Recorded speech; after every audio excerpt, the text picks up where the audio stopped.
des CNDH. Plus de détails sur le reportage.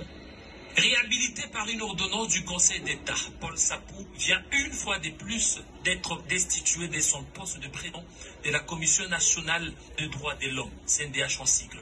5 de 8 commissaires nationaux, membres de la plénière de la CNDH encore actifs, ont décidé, une fois encore, à l'unanimité, la destitution de Paul Sapou Moukoulou du poste de président de cette institution d'appui à la démocratie. Ils ont élu, par conséquent, la commissaire Gisèle Ntumba Kapinga pour les remplacer. À croire les procès-verbaux qu'ils ont rendus publics, cette décision a été prise lors de la clôture de la session extraordinaire à laquelle Paul Sapou et 2 autres commissaires seront disponibles n'ont pas pris part, malgré les invitations qui leur ont été adressées.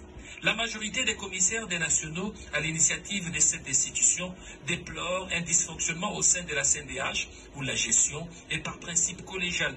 En effet, au vu du règlement intérieur de cette institution indépendante, Paul Sapou ne saurait prendre aucune décision ou initiative sans l'adhésion de la majorité des commissaires nationaux. Ces derniers lui reprochent toujours les mêmes griefs, notamment les détournements de 30% des frais de fonctionnement versés à des intervenants anonymes depuis plusieurs mois, des menaces physiques et verbales à l'endroit des commissaires nationaux, les limogeages irréguliers de 306 agents de la CNDH, la nomination cavalière des agents méconnus de la CNDH. Rappelons que la majorité des commissaires nationaux avait déjà destitué Paul Sapou en septembre dernier et obtenu le 4 octobre une ordonnance du Conseil d'État qui validait leur décision, avant que la même haute juridiction administrative prenne le 1er novembre 2023 une autre ordonnance réhabilitant Paul Sapou. Dans les milieux de la société civile, beaucoup parlent de la politisation de ce dossier qui bloque depuis 2 mois le bon fonctionnement de la CNDH, particulièrement en cette période électorale